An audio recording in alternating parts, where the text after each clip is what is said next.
You are listening to WRUU-LP, Savannah, Georgia, 107.5 FM. We are Savannah Soundings, community radio with a global soul. Our theme music is a clip of Summer Nights by the Eric Jones Trio. It's provided by our friend Mark Chesanout, who plays with the Eric Jones Trio every Thursday and Sunday at Good Times Jazz Bar downtown.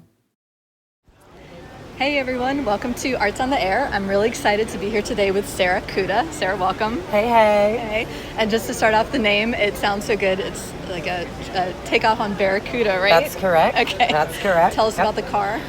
It was bright yellow. It's 65, slant 6, 3 on the tree. 3 on the tree means my shifter was on the column. Okay. So I learned how to drive by a the steering wheel. stick. Yeah, yes. So it looked like an automatic shifter, but it was actually... But it's a stick shift. Yep. Cool. You know what? I can drive stick shift too, but I've never been in a car that had it up at the column either. Do you know how many people don't know how to drive stick shift these days? I do know how many people do not know. Even when I had to learn because when I was in high school, all the cars that my parents would always have were always stick shift cars. So I just had to learn how to drive on that. But I was the only one of my friends who could do it. So. Yeah, I have a Mini right now, a Mini Cooper, and that's a 5-speed. Cute. Yeah. Okay, well we've gotten onto car talk with Tamara and Sarah. I know nothing about cars. That's okay. We'll start talking about your photography. photography. I know minimal, but it's a stick shift still. So. Okay, so I'm going to read a little bit of your bio from your website Sure. about your photography. Sarah started as a photographer to highlight and capture life's beautiful moments and freeze them in time, which is a lovely sentiment. And then to go on in your bio, a few of your favorite things to photograph are people, events, and nature, which is pretty broad. It's almost everything. I love that. Because I can't decide. I hate photographing big weddings or big wedding parties. Oh, okay, they can be really challenging, and the ones that I've done, the pictures turn out beautifully, but it is a situation that I don't enjoy. Not enjoyable. So like elopements, I'll do, but I really don't care to do big wedding photography, even though there's a lot of money in it in Savannah. It's just not something that I find joyful. Yeah. And these days I really try to operate through joy in my spirit when I'm doing things, and things that creatively set my soul on fire. Yeah. Well, it sounds like, we'll get into it, but the things that you are photographing, it looks like you'll definitely have enough business in Savannah, even leaving out the big weddings. I wanted to start off and just ask, when did you move to Savannah and what brought you here?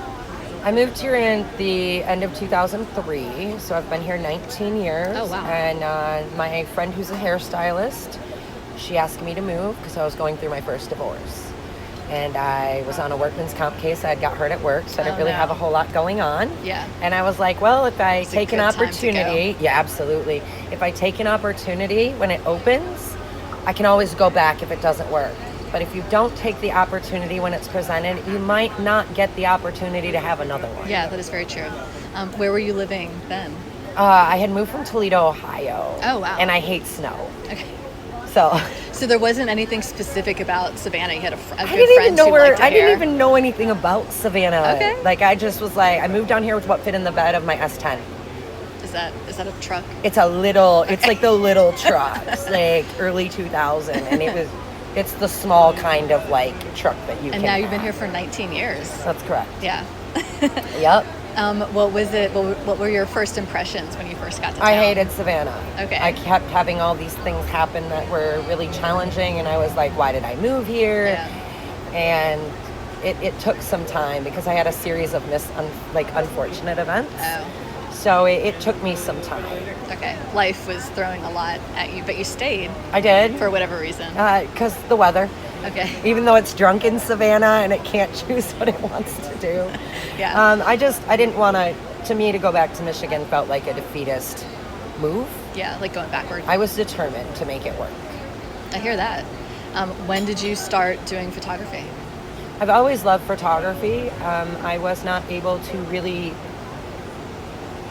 hone in on doing it until I was able to get better equipment and afford better equipment. So I have always had the eye, and I've always loved it since I was young, but it wasn't until probably 3 years ago that I really, really was able to start capturing what my eye saw, because then I was able to get the equipment. And I mean, it's only in the last few years that people had, everybody's just walking around with a pretty good camera in their pocket, but before then you definitely needed some level of equipment. Absolutely. You can have the eye and not the equipment, or you can have the equipment and not the eye. That's true. But You have to be able to capture and frame. And with today's technology, it makes it so much easier for people to have access in our pockets. And that's a lovely thing. But there are still things with the eye that you can capture that not necessarily everyone has the same viewpoint of the world, basically, that you can capture and highlight and showcase and share that. And that's one of the things I love about photography, is I can capture these beautiful things and share them. And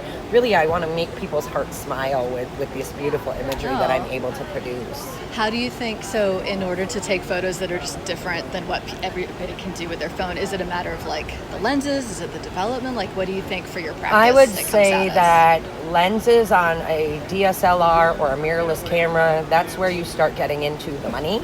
But it's also what allows you to capture images in a different way. Like, I have my big lens is 150 to 600 millimeter. Okay. So that allows me to capture my nature photography and really hone in on being able to get close enough to see the image. Yes, which I noticed you have a lot of flower photos, and it is that typical like beautiful thing where the flower is very, very sharp and then the background is very soft and it looks super professional. I just love color. I love color and making things pop. And so on my photography, I do tweak the color a little bit, but there isn't a whole lot of editing that happens post. It's just to make things pop a little bit more. It's more about you like what you wanted to accomplish. You did it in the photo. You want to try. Some of it's post-production, but a lot of it is initially. It's like doing makeup for photography. You want to make the photographer's job post-editing easier so they don't have to go in and do a lot of extra work. So that's true. That's a good point. The goal is to really try to capture the image in its essence so you don't have to spend as much time in post-production, because post-production takes a long time. I like that term. For post-production, I've only ever heard that referred to in like videography. I've never heard that for still photography. I prefer it over just editing. Because there's more than just going in Lightroom or Photoshop, and there's different programs that I use depending on what I'm trying to accomplish in the photo. Oh wow.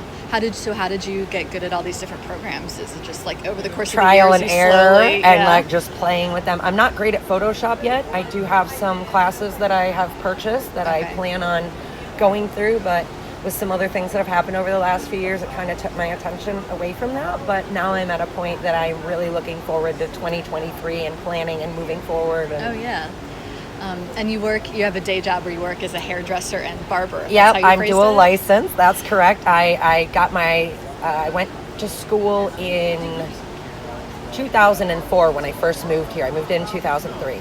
And they put me as an in-state student instead of out-of-state. So I had to pay back all this money. And I was like, forget it. I'm not going to do it. Oh my gosh. Whatever. So I had a job that I started as a bartender. And my best friend, her name's Teresa Tyson. She runs what's called the Harvester of Healing. She's the one I'm doing my energy training under right now. She got me my first bartending job with no experience. Really shifted and changed my life. So in 2007, I realized I was working at the American Legion. Wow. And I was like, I can't bartend forever. And plus, nobody tells me how to manage my hair. So I really want to just understand how to do my own hair. And it was a backup plan. I didn't think that it would ever be my main career move. But I ended up opening a salon in 2014 on East Broad.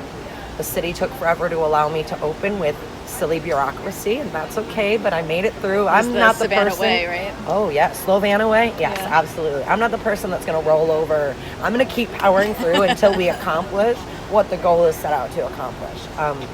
But somebody came into the Legion and was like, "Hey, I have this space. I think you should rent it." I never owned a salon. I never worked in a salon. So I just jumped head in. That's a lot, all at once. Oh, yeah. Looking back, I'm like, what was I doing?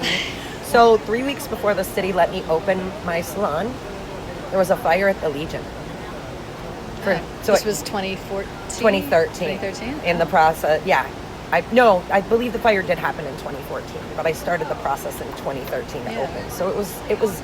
So when we all hit COVID pandemic and the issues, and a lot of people stressed, what am I going to do? I already went through that, so it kind of gave me a little bit of an advantage to be able to navigate through that painful time we all went through. That recently. crisis. Wow. Yeah. What was that? So where on East Broad Street was that salon? It was over by Hartridge in East Broad. It was across from the park and around a bunch of churches. Okay. So at any given day, there'd be a funeral, a wedding, or a pee-wee football So it was Good not activity. a great location.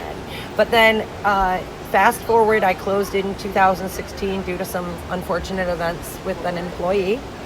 And I had left the Legion around that time as well.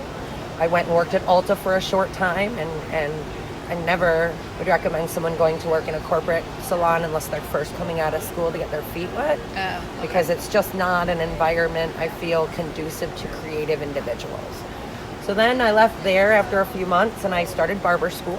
And then I worked for Joseph's Salon down next to Pinky Masters. Oh. I was there for about 4 years, and then now I'm at Solo. But in that time, I went back to school to be a barber because I really got tired when I'd meet people out in public and be like, oh, well, who cuts you? I go to a barber. And that was the first thing they said to me.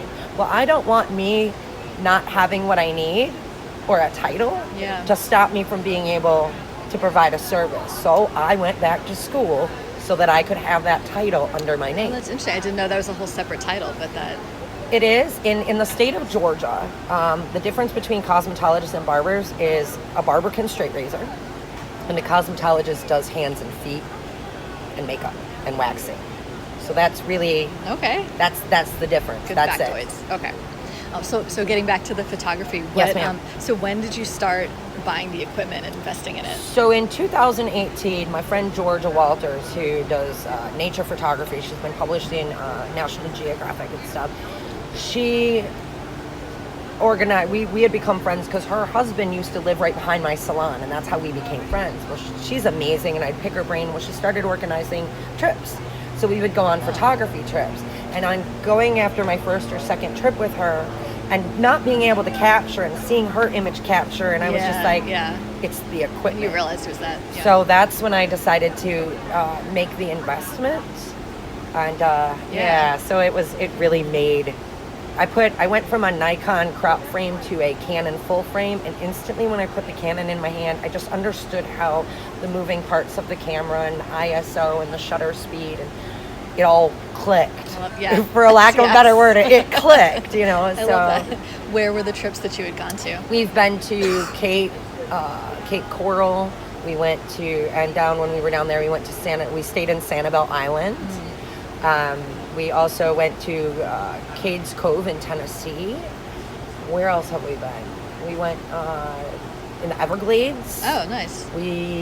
I'm just trying to think. They're kind of all over nature trips. You have one particular photo that was of a bird like taking flight out of a lake that was beautiful. That was actually taken at Harris Neck, the nature preserve about 40 minutes from here. Okay. Yeah. Was that a heron? You know, I really couldn't. I Listen, every time we went on a trip and there's birds involved, I'm like, Georgia, what is that? She's like, it's an Anhinga.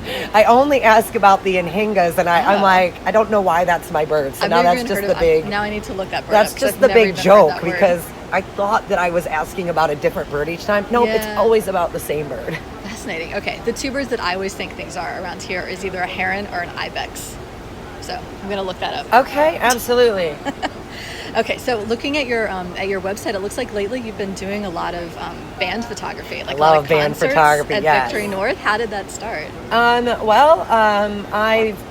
like to capture movement, and I really love to capture people in their essence and their element in the non-stage type of photography when I am doing concerts and things. Yeah. I love it, and I like to bring to life and freeze that moment so that people can feel like they were there. Yeah. Even though they weren't actually. They all, the people when you're capturing them, they all look like they're never looking at you. They're just sort of in a state of bliss. They're just doing in their moment, and that to me is a better way sometimes. And I do capture the head-on looking moments, but I do love capturing people in their natural facial expressions and into what they love and being able to share that with them. The colors are very beautiful. Thank you. Are these are these like commission jobs for the band? No, not yet. Okay. This one looked like, was it Zulu Prophet? I think yes. It looks like they were using the photos. Zulu and I do paid partnership where we help each other with things and whatnot. So there are people that I do work with.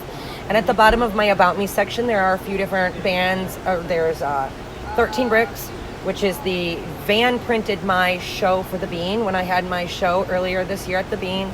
Zulu, he does a lot of cross promoting for me and whatnot.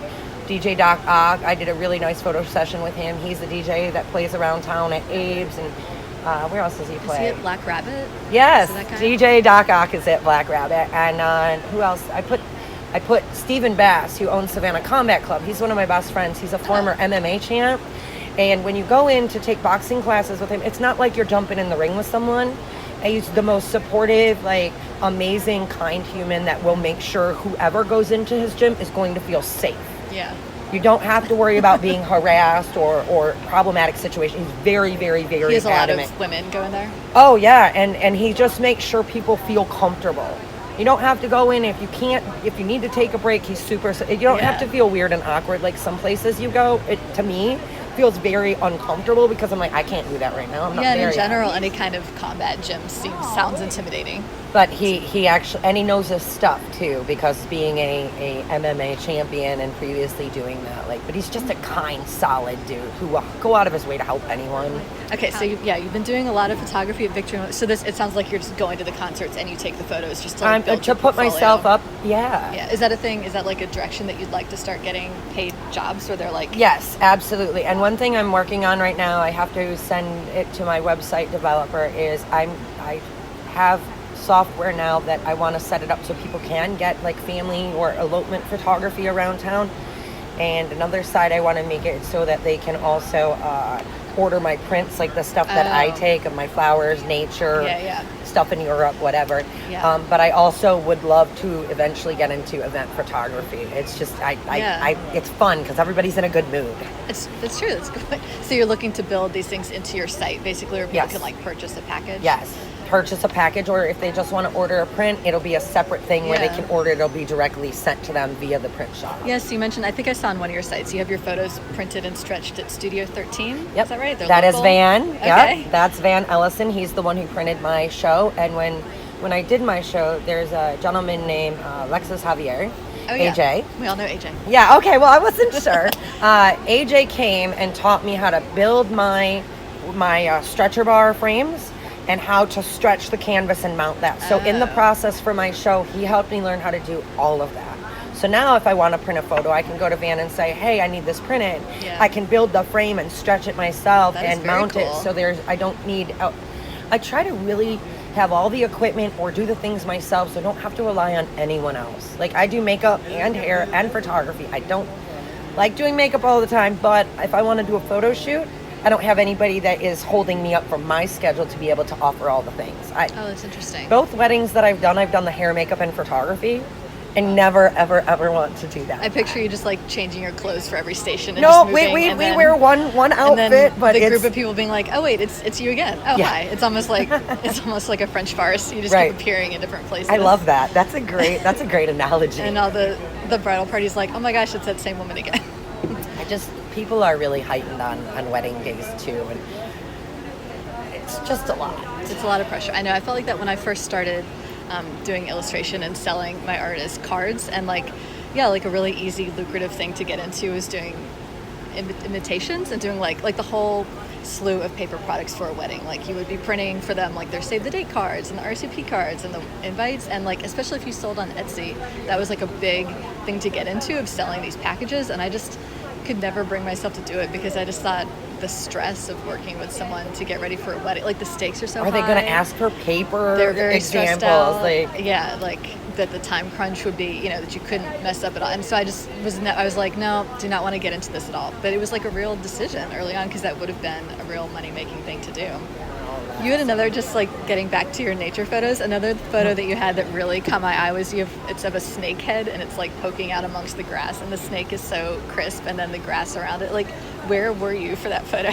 we were in Florida when we were down there. I have a really cool iguana one I haven't released out yet that's really bright and colorful. It's one of my favorites. But again, that lens allows you to get that close without having to be that close. How close were you actually to the snake? I would probably say 5 feet. Okay. So were you like lying down in the grass and you see it 5 feet away from you? Nope. My friend Georgia has an eye for capturing seeing where things are in nature. She's like, oh, look, a snake. And so then I don't see things blend in very well, but she is like, look right there. Yeah. So no, you crouch down or you change your angle. You get it snake level. Yeah, I mean, you got to get at the eye level sometimes. It's cool because the head, it's like raising its head up, and it's sort of almost like it's not moving away from you. It's not like it was scared of you. Nope, it was saying hello. Yeah, I have this, I've noticed in my nature photography, I capture things looking. I'm thinking about doing a whole piece on Here's Looking at You. I have a baby bear with his tongue sticking out when we went to Tennessee. And I have this one crow that literally is looking at you like, what do you want? The kingfisher looks like a cartoon bird. And so when he looks at you, I have a lot of animals that just directly look at me. Yeah. I love the idea of a show, Here's Looking at You. Yeah. It's really funny. Yeah. I've got a couple other ideas that I want to go through, but one of the main projects that I'm going to work on early on is I'm going to start doing a blog with photography and promoting other local people as well. Who are you thinking about promoting? Well, Jimmy Butcher. Okay. Oh, yeah. Van, AJ, even though these people are well known in the community, some of my hairstylist friends, I just feel like the best way to promote yourself is also take others who are really, we're all in this together. Yeah. And so if I can promote myself by taking pictures that I enjoy doing, but also helping my friends promote their business, I feel really, really good about that. And they're going to be kind of like photo essays of people, like behind the scenes of them? Yeah, and kind of interview as well, and then maybe eventually a podcast, but right now we're going to start with one thing at a time. Because I have a tendency to try to do way too much, so I'm trying to get one thing in the motion, and then we'll move on to the next thing. That sounds very cool. I love the idea of just a look behind it, like you almost tagging along with them for a day in the life of. Yeah. Do you have a name for your site yet? Are you thinking? Well, I've got sarahcudaphotography.com, and I have it under Wix, but I'm having my custom site built in WordPress, so it'll be sarahcuda.photography. Okay. And redirect that later, but I don't have a blog name yet. I haven't got that think far. of a clever Yes, thank you for reminding me I need to do that. Because the Here's Looking at You is a cool name for that art show of the animals, but honestly, you could use Here's I Looking like at You that. for that. No, thank you too. for that suggestion. That I might have to use that. You're Am I gonna looking have? Do you into want their credit? Can I give? Yeah, you heard it here first. It's a timestamp. Yeah, Here's Looking at You. It really works for a lot of different. I love that. Thank you for Well, I'm liking this idea you're dropping doing. that suggestion, because I may very well not want to sit and think of, because that sounds really great. Yeah. You can't mess with things that sound great. No, it was perfect. No, and thank you for bringing that to my attention, because you're right, it is perfect. I wanted to ask, so in the getting your work printed on the canvas, how was there any kind of learning curve with that, with the materials? Did everything work okay with that? There was a bit of a learning curve because Van had to readjust, because some of the stuff on the computer versus transpiring it into printing, there was a little bit of adjustment period, but anything that initially when he was setting it up, he reprinted and he made sure diligently to make sure everything looked the way it's supposed to look. If something happens, and he's very, very, very adamant about making sure the quality product that he puts out, the client's happy with, and he's gonna do it right. That's awesome. Were you doing that with an aim to was it for that gallery show that you had, or for you to sell them on your site? I had never actually printed any of my photography work until I went to print for the show. So the first time he printed it out, a couple of them on photo paper, I cried because I had never seen my work in print, and I was just so enamored by the fact it looked so pretty. So real. Yeah, so Zulu actually set the whole thing up, because I was sitting over there one day. Van was down the street before when I had my shop on East Broad. That's how we met. He had 13 bricks over there. It's now Studio 13 on Waters Avenue. And sometimes I'll go say, hey, what's up? And we're sitting there, and Zulu's like, why haven't you put on a show yet? You need to talk to AJ. And I was like, oh, well, I don't know where I'd print it. And Van looked at me and he was like, really, Sarah? There's a printer right over here. Why haven't... I was like, I thought you just did t-shirts and clothes. I didn't know.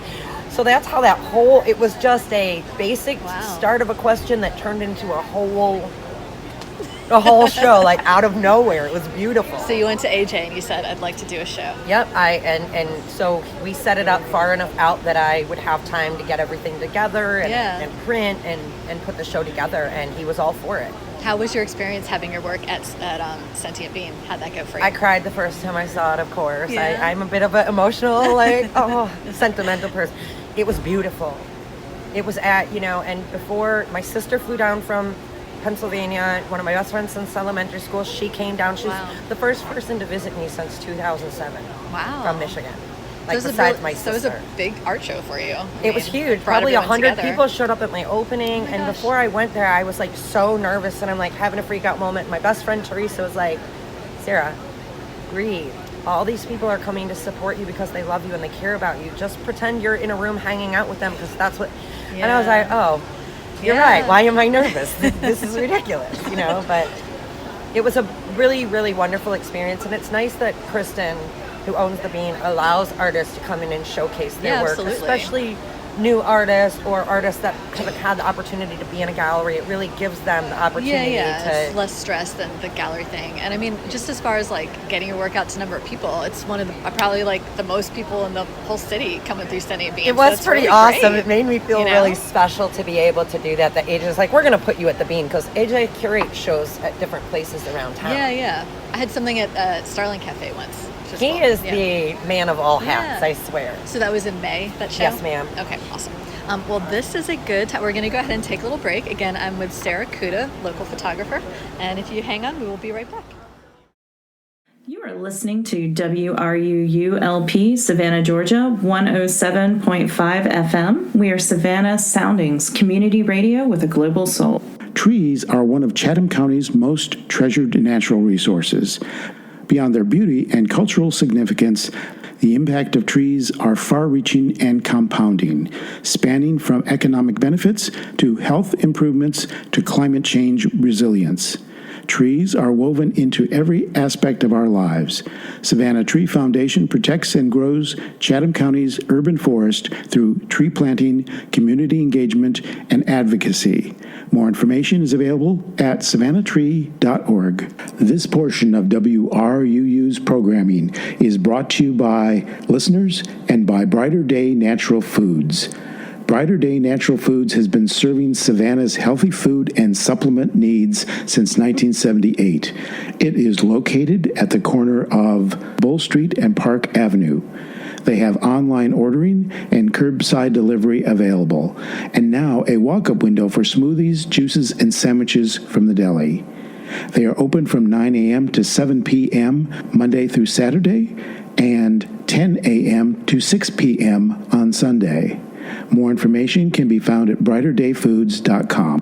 What does it mean when we say that WRUU is a community radio station? It doesn't just mean that we invite the community to create programming. And it doesn't just mean that we're a voice for the community. It also means that we're counting on the community to keep us going.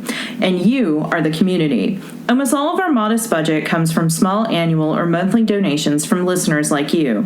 You get to enjoy our community-focused programming because many others have stepped forward to do their part. Now do your part by joining our community of listener donors.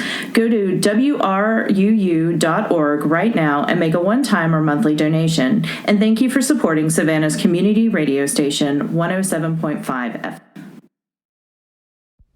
Hi everyone, this is Tamara. We're coming back to our interview with Sarah Cuda, and I just wanted to give a heads up that in this second half of the interview, she's going to be talking a lot about her advocacy with sexual assault issues and navigating the legal system. So just a heads up on that. Thank you. Hey everyone, welcome back to Arts on the Air. This is Tamara Garvey, and I'm with photographer Sarah Cuda. Welcome. Hello. Hello. So when we went into the break, we were talking about the show that you had in May at Sentient Bean, and it was your first photography show. I noticed on your site you did a photo shoot at a Juneteenth I did. celebration at Tybee Island, is that right? Yes, Can you tell us about that? Well, one of my friends and clients, Andrew Hartzell, who teaches African drum at the Cultural Arts Center, came in and he reminded me it was going on, and I was like, that would probably be an amazing thing to photograph. So I just grabbed my camera. I woke up, I was like, I'm kind of tired, and it's like, no, Sarah, get out of the house. So I went out there and just started taking a ton of photos. Yeah. What is their celebration like there? Is it speakers? Is it a There parade? were What some do they do? speakers on the beach and a lot of music, and there were like local people came and set up shops at the pavilion, and it was just a really beautiful honor of what Juneteenth was. Yeah. So And it was just amazing. That sounds just up your alley, 'cause I know you do a lot of your photography of bands performing at Victory North and just like people in action, doing what they're passionate about with the colors. So the Juneteenth, the photos look really beautiful. The people, it was just so much love. Yeah. And I would encourage anyone, anytime there is an event that they do for out there with that type of different cultural activity, to definitely go check it out. I feel like downtown, I mean, I always hear about the Juneteenth celebrations that go on downtown, and like AJ from Sulphur, who you referenced, I know he does a lot of work with that, but I never hear about it going on in Tybee. I didn't even know that was a thing. Yeah, the Tybee Association, and I don't want to be misquoted, but I can't remember the lady's name off the top of my head. Oh, it's terrible. But yeah, she's the one who kind of helped start all that. Oh, okay. And they've been doing it for several years. Yeah. I wish I had a little more background that I remembered to tell you, and unfortunately I don't. I'm so sorry. Well, but AJ very much keeps up with that stuff, Yeah. so he would be a prime person to contact. Well, the photos look really good. I don't know if you see a show coming out where you just show your work from that, possibly, or... There are plenty enough photos. There were 238 edited photos that I did from that gosh. event. I take a lot of photos, Yeah. and then I have a hard time picking which ones I really Yeah, like. how do you approach culling down that many photos? Where do you even start? I go through and delete the ones that aren't great. And then it is hard for me. Like, I did a trade for my friend's engagement photos, and he gave me a massage and did my hair. And I told him I'd give him 15 edited photos. I gave him like 40. And so that is definitely a challenge for me that I need to work on, like The editing? scaling down how many. Yeah. But I get some really good ones, and I have a really hard time like deciding. So that was engagement photos you said you did? Yep, for my friend Justin. Because you said you don't like doing a big wedding ceremony, Right. but something like that that's So like a an small, engagement intimate photo, family portraiture, an elopement, Yeah. things like that I'm okay with. It's You're just willing when to there's do. a lot of moving parts in a high stress situation, thing. Yeah. I pick up on energy, and it puts me in a heightened state of panic almost. Just like if someone comes in the salon these days, and if someone says, "No one's ever got my hair right," I'm going to kindly say, "I'm probably not the right person to do your hair." Because it's just starting off on such a A- negative note. Yes, and it's a very personal experience to have someone do your hair, especially if they're getting color. You're going to be sitting there for a while. Yeah. And so I'm going to make sure I'm as comfortable as I can be to make sure that the client has the most positive experience possible. Yeah, that makes a lot of sense. I never really thought about it that way.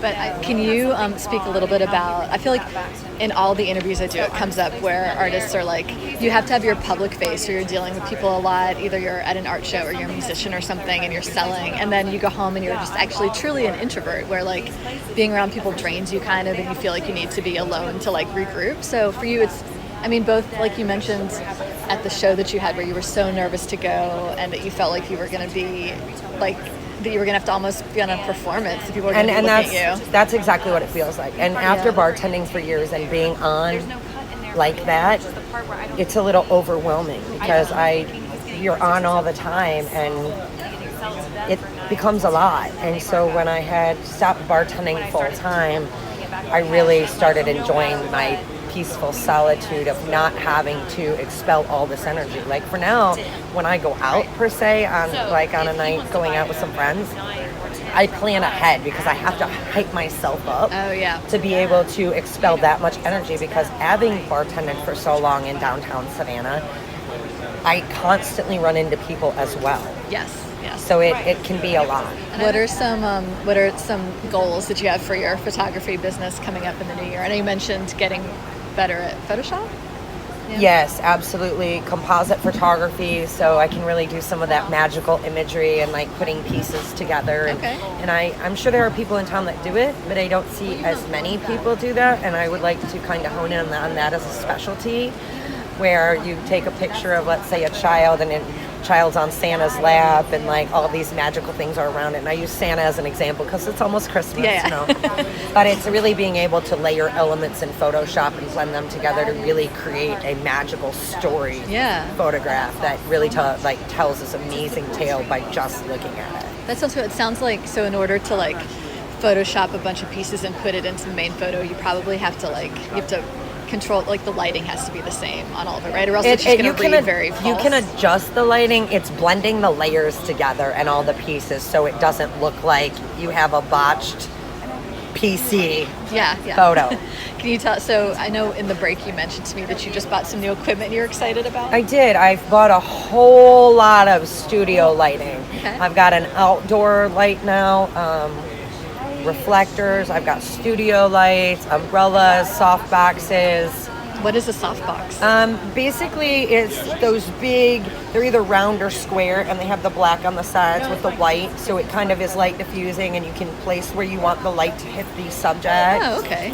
What types of photo shoots are all these lights gonna help you do? Some for the blog that I want to start, and some for portrait photography or family photography, and everything is portable, so I could take my equipment and set it up in someone's home and do photo shoots if someone wants to be in their home and do something with their family around Christmas, or if they just want to set it up that way, I can go to them. That's great. So you're kind of looking to not transition out of the art photography, but you just really want to grow into the I want to be able to shoots. grow in to do photo shoots, but also with those lighting you can have more creative options when, you know, someone jumping up, and then you can do that composite photography where you add things to it, or like if it could look like someone per se, you have a splash, and it can look like they're coming out of the splash because they jump up, and so the lighting just adds another element that makes it easier also to expand what I would like to do in my creative aspect of photography. Yeah,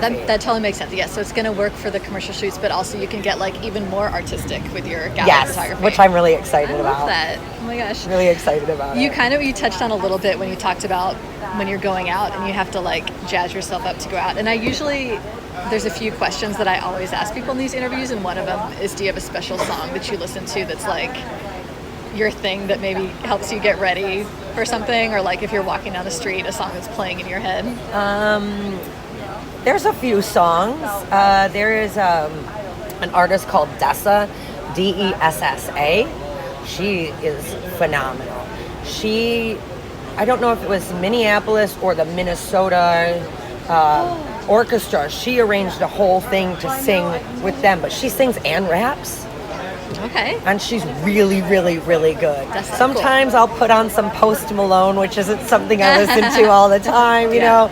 I feel like listening to Post Malone is like what you listen to get ready to go out to McDonald's or something, right? I don't go to like McDonald's it's that kind of night. I did work there for almost a year, several years ago, as the daytime bartender. Is there anything else that I know that we had another topic we were going to talk about. Is there anything else that you want to tell us about your photography? No, just follow me on social, even though I'm not great at updating my social media. I will be better at that in 2023 as well. You're setting an intention now. You've done Absolutely. People are going to be following you. Yes. All right. You found me, and I was like, oh, somebody found my photography. That's true. And I was so excited. Thank you for this opportunity, because I was really excited. I'm like, one of my intentions was I would be known as a photographer and not just a bartender or just a hairstylist. No, I mean, when I saw your Instagram, you don't post super often, but just scrolling through, I was like, everything, it was very saturated, very detailed, very crisp, and it just really caught my eye. I thought it was beautiful. Thank you. Of course.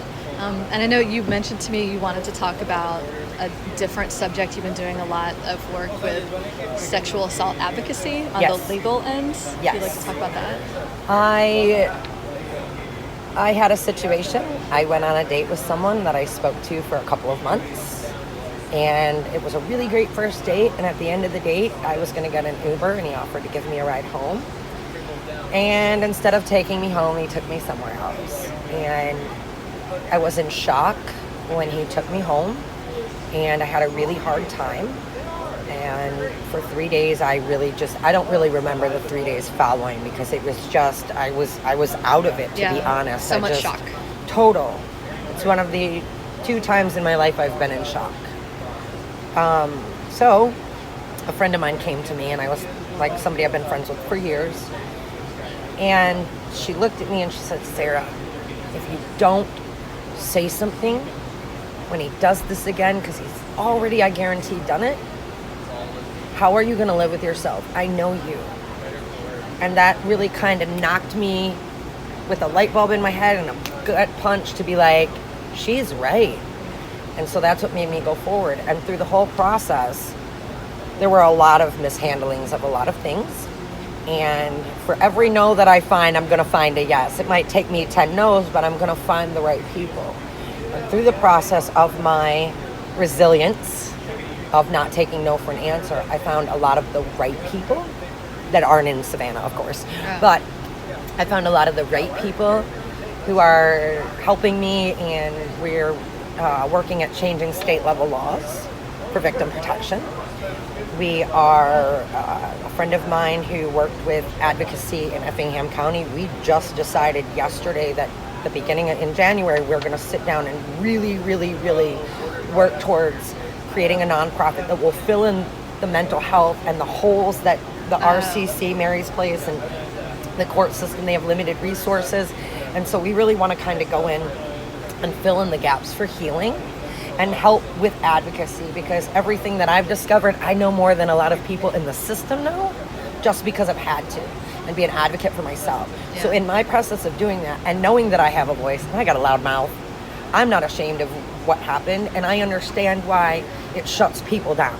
I promise I understand that. I just know that I've been given a responsibility I didn't ask for, and I know that I have the capacity to do this. And so it's going to help me heal, and it is helping me heal in the process, while knowing that I'm going to make a really impactful change, because I, again, was given a responsibility, and I see, and the things that I saw throughout the case where there were holes that need plugged, it has allowed me to do something with that, to help other people behind me, because I can't change what happened, but I certainly can take what I know and do something about it. I mean, the way that you phrase that is fascinating, to say that you feel like you are particularly resilient, and just like the space that you have for most people who are not that resilient and maybe can't fight this hard, and that you understand, like, this is something you can do, you feel confident that you can do it. It's like a gift. I've fought a lot of battles up until this point, fighting for things. Like the first time I remember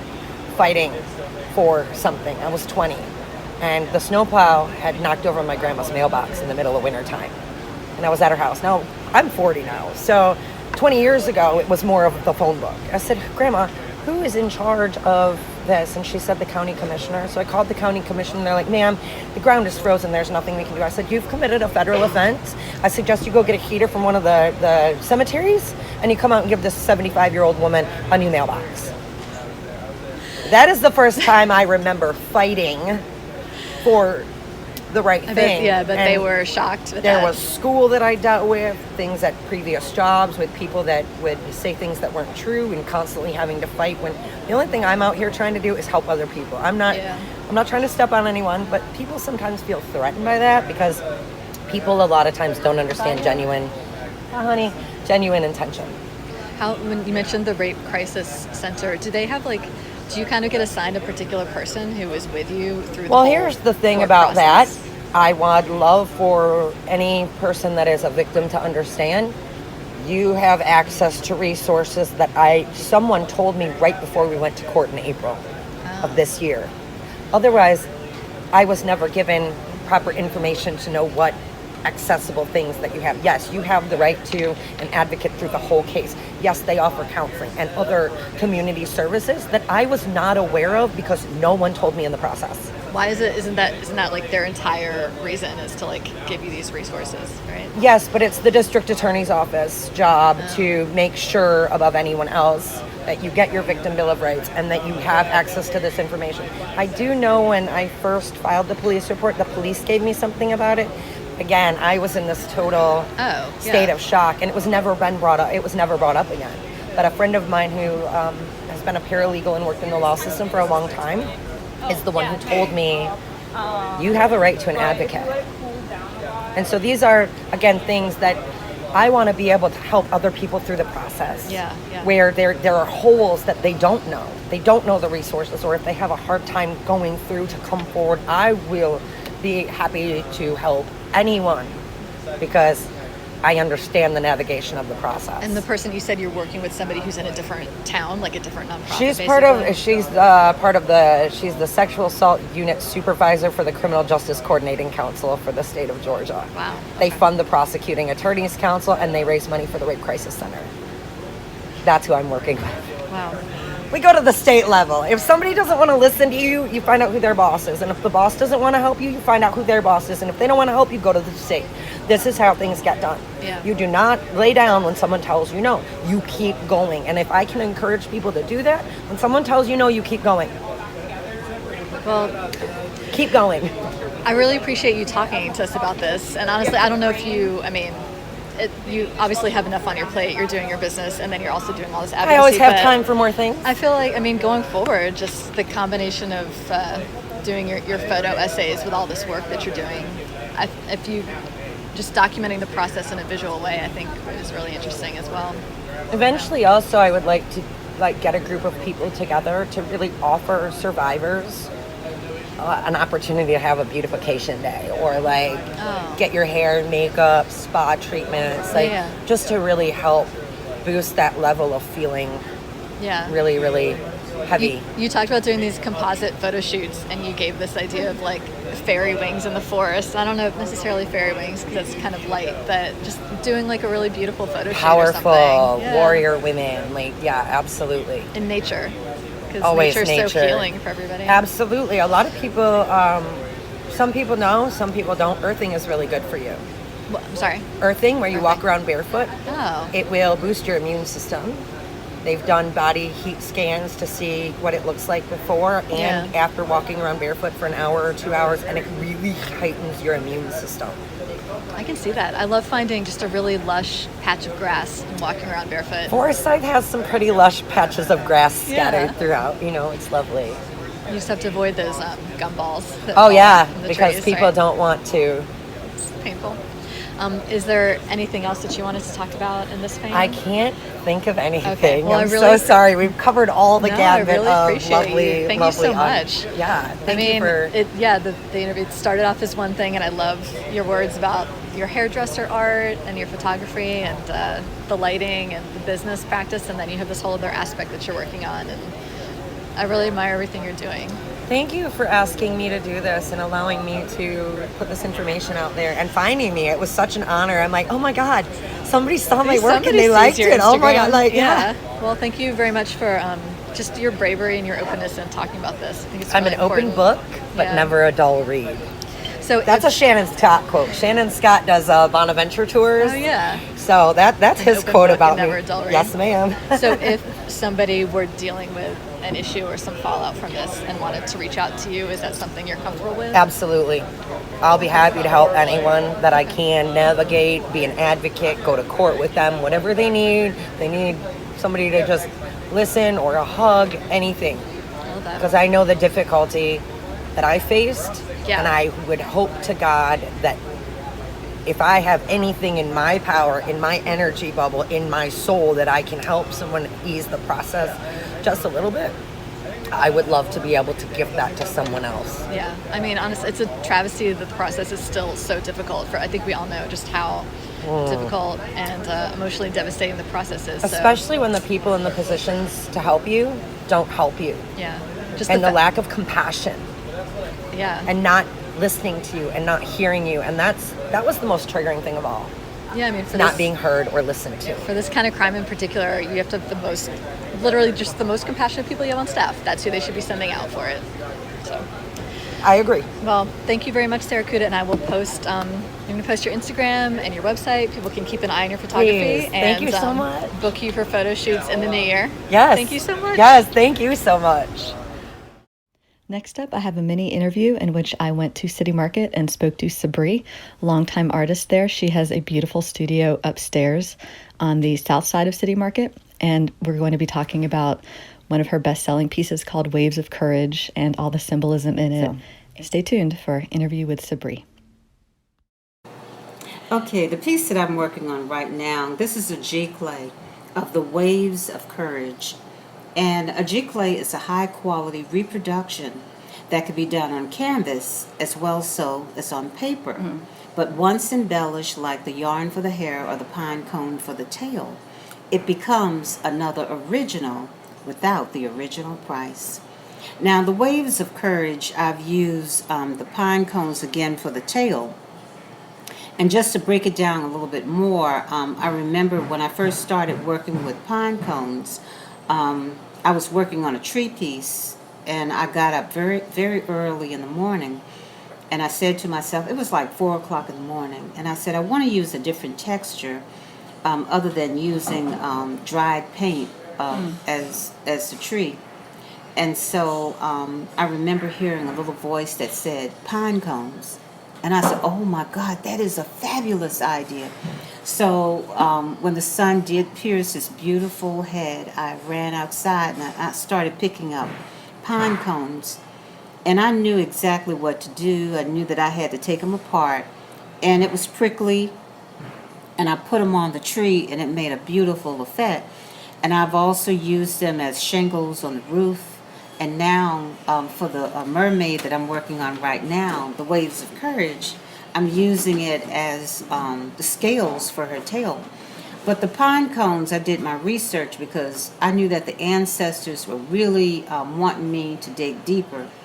And so when I did the research on the pine cone, come to find out, the pine cone is the third eye. If you look at the pine cones, you'll see nothing but little eyes within them. And so they were also used during the Egyptian times as a headdress for many of the people. It was also used on the building structures too as well. The pine cone is one of the highest forms of manifestation. And so the Egyptians were very wealthy and rich beyond measures. And so whatever you want to manifest, you will get it when you work with a pine cone. I never would have guessed that. Oh yeah. I love it. It seems like it's such a ubiquitous resource. Oh It's yeah. just always renewing. It That's definitely really opens wonderful. up the third eye too as well. And this piece, the Waves of Courage, out of all the pieces that I've done, it has sold the most. People come in, it's something about her that sells. And this is the goddess Yimaya too as well. And so I feel that that has something to do with it because in the Gullah culture, they are considered our ancestors, and all cultures have the gods and the goddesses. But in the Gullah culture, we do honor them. And her numbers are 7 and 10, which is completion. And so her colors are blue, white, and silver. So she is the goddess of the sea of the earth, and it is believed that all life stems from the water. And we're made up mostly of water, and we do need it in order to survive. She is also used as a logo for different businesses and companies. And one such company that you know of very well, and it deals with coffee, and that company is Starbucks. Oh. So she's the West African That's right. goddess. The waving hair. Yeah. Yeah. This piece. Yeah. Just the composition of this is so interesting. Where it's like there's this big figure in the foreground, and you're kind of looking. You're looking at her back, so you're seeing what she's seeing, and she's looking out at other mermaids and out at the surf, and you see her beautiful hair, and then the tail, and then she's sitting on sand, so it's a lot of texture in it. And what you said about the blue and white and silver is cool, because it's like the ocean and then the pearls. Exactly, exactly. And the rhinestones, because the mermaids, they do love a lot of jewels. Okay. And the sparkly things, because it helps also to manifest your desires. The other mermaids that you see in the background are her daughters. Oh. And so you have Oba, who is a river goddess in the white. In the yellow, you have Oshun. She's goddess of the ocean, and that's where the name Oshun comes from. And Oprah Winfrey, Maya Angelou, and also Beyonce channel the energies of Oshun. Oh. And to the right of us, we have Oya. And Oya comes in like a storm, and she removes obstacles from your path. And sometimes the obstacles that needs to be removed might be our limited way of thinking. So it may be us. Obstacles inside. Yeah, sometimes we block our own blessings. But most of the time it's about sometimes there are people who are trying to block you from getting from point A to Z. Yeah. Yes. And so, you were I saying? I love this that it turns out that it's the mom looking out over her 3 daughters. Exactly. So cool. Exactly. So this is Yimaya, Umoja, La Siren, Mamawita, La Petite. So she goes by 7 different names. And she's a very beautiful goddess, too, as well. And as a piece, this is so cool where, so Sabri has original paintings, and then she has the giclée prints, and then these kind of hybrid where it's an enhanced giclée, where it's the print with some original pieces on it. And this is such a smart business thing to do because price-wise, it's, you have these sort of 3 levels of pricing. So I love this, Sabri. You can tell you've thought a lot about your business as the years have gone on. So there's like a level price point of a piece for everybody. Exactly. And this one, again, is a 24 by 30. So one like this would run close to 1,000 because it does take a long time to do a piece. An 18 by 24 would be 300, but with the embellishment, it adds to that price point. It's a lot of work. It's a lot. I mean, just the pine cones. It's a lot, and then the hair is a lot of work. You can tell. That piece took me 7 months. That's on the wall. And so because I had to layer on over 25 coats of paints in order to support the materials that you now see. Again, the yarn, the pine cones, the shells. It's another thing to think about when you're doing mixed media. Well, okay, everybody, you need to come in here and see these pieces face to face. Definitely. Thank you so much, Sabri. This is fascinating. And thank you for having me. I appreciate you. For the final part of today's show, I'm playing a song performed by local musicians Maggie and Jackson Evans, and it's written by Jackson Evans. This is called Red and White.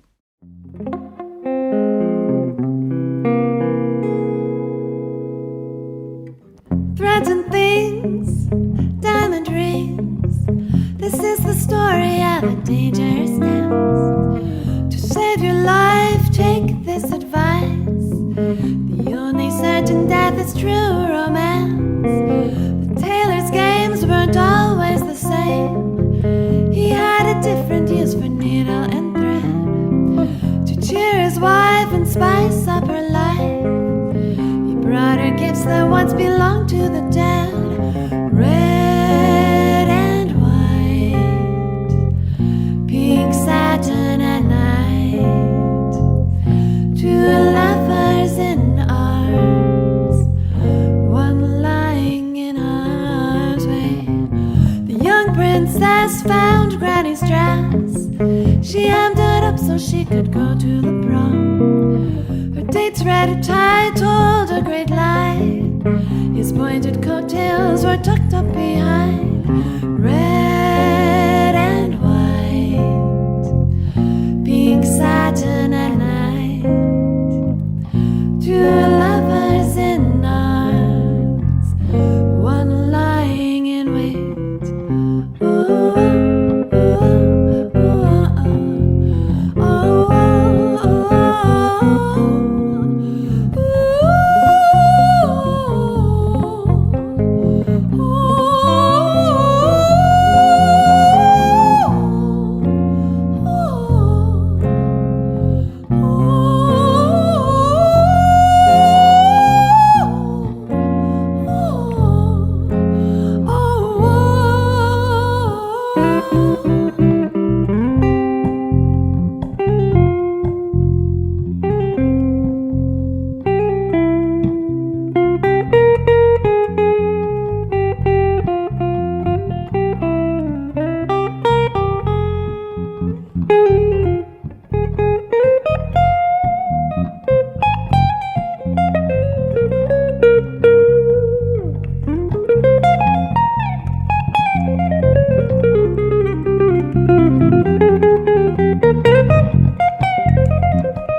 cascade.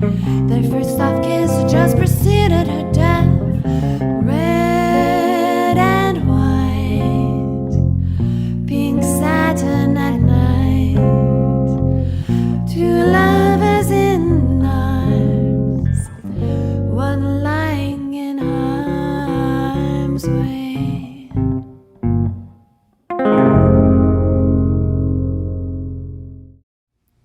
Next up on WRUU, That Old Savannah Magic from 4 to 6 p.m.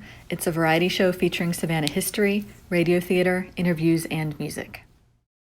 You are listening to WRUU-LP, Savannah, Georgia, 107.5 FM. We are Savannah Soundings, community radio with a global soul.